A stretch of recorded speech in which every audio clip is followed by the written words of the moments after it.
Now, it also shows you the information here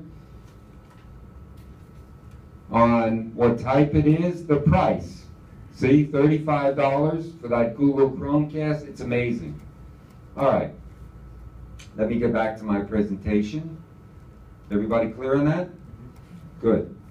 Okay, let me go to, I'm still trying to learn this thing, so I'll have to pull up here. Just give me a second.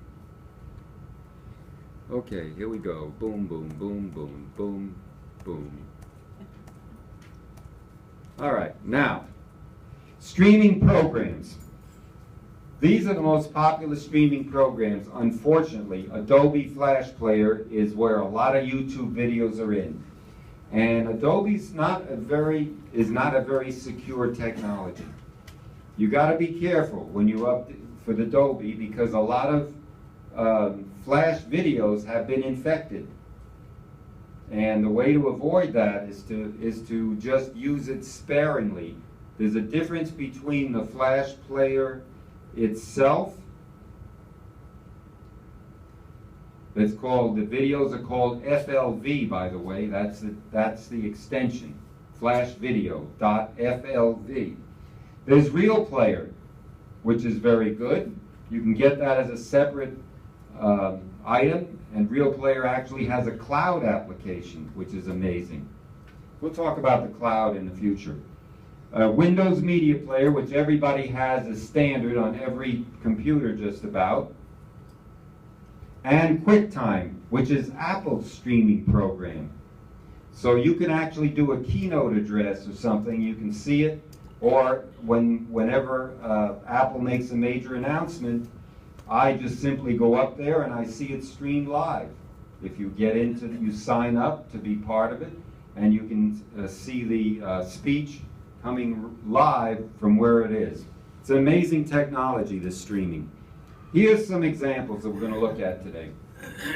Netflix, Spotify, which is audio from Europe, which is caught fire in the United States here, and there's another one up there that I didn't put in because I didn't have room, called Beats. You ever hear of the Dr. Dre headphones? Now there's a Beats application, which is like iTunes Radio I showed you last week, which allows you to build your own station based on your mood. Okay? Gosh, I hate to see some of them here. All right, and you've got HBO Go and DirecTV. You've got Pandora, Vimeo, Songza, and Hulu. Now there's also Hulu Plus. Some of these are subscription services. So if you want to stream them live, you're going to have to be a member. You're going to have a username and password, and you're going to have to pay what you would normally pay on your subscription fee. They're not free. Spotify has two versions, the free version and the premium version. YouTube is free to everybody. Pandora requires a subscription if you want to get the premium version, but the free one works very well for most of us. Let me show you something else here. This article, which I looked at in, just happened to look at our club site, and I say, my gosh, when I read this, I couldn't believe it. I went over to the useful links, which I check every week, of course, and I went to a little place called the Business Insider, which is an excellent section. I went to the technology section, and I read this article about Alaska. I don't know if you've seen this, but let's see, hope it's here. Where is it? Come on. Well, I know it was here. Maybe it's up further.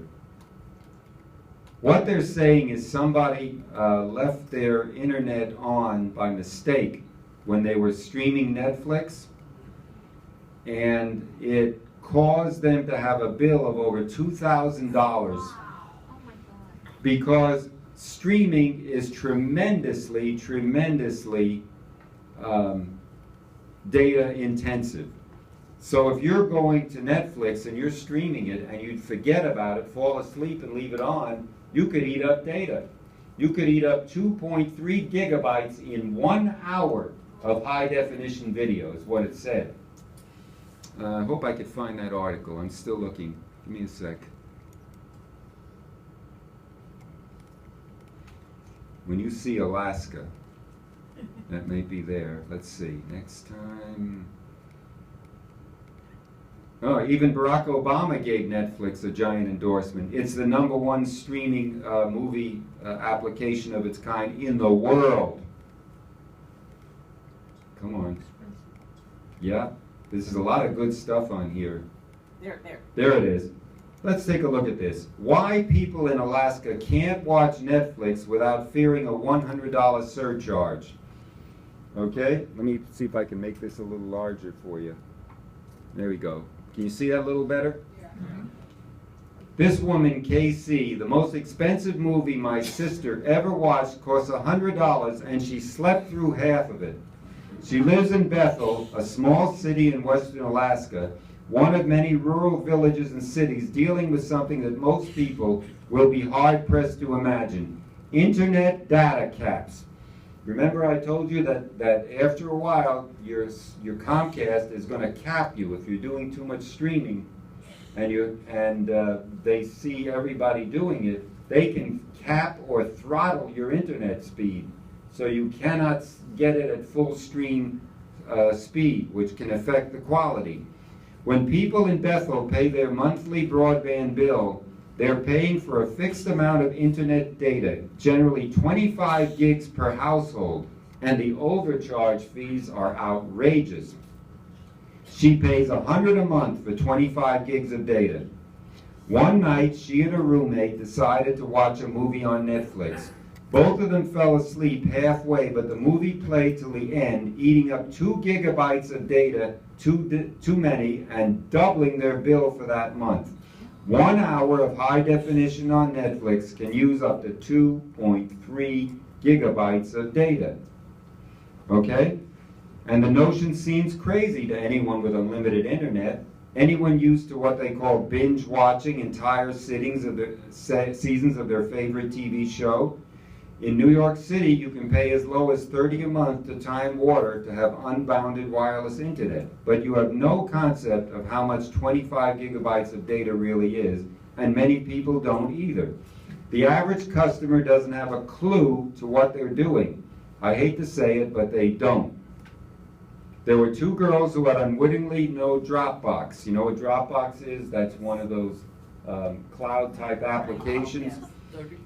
They racked up $3,500 overcharge in 2 weeks. One user's virus protection got stuck on, and it cost them $600. I was gaming, and I got a little out of hand, and I had to pay $2,800.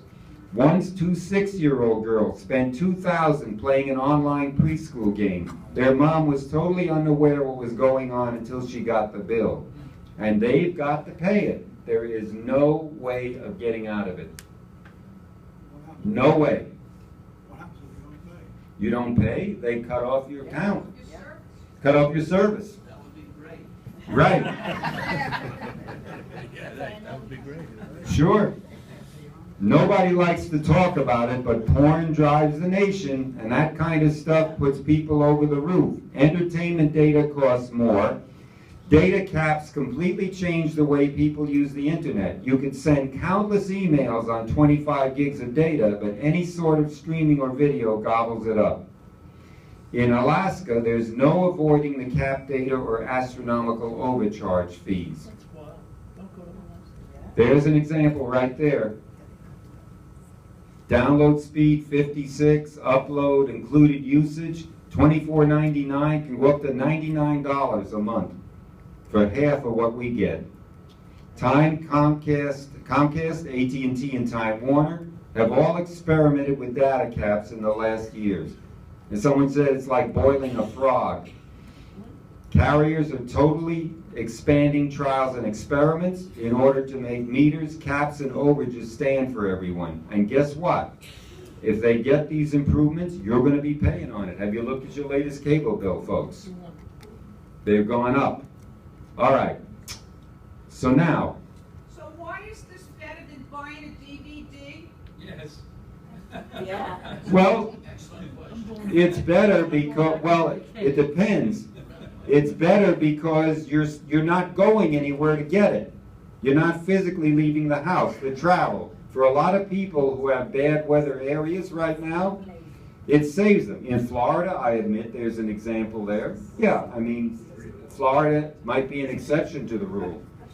Okay? Not the rainy season.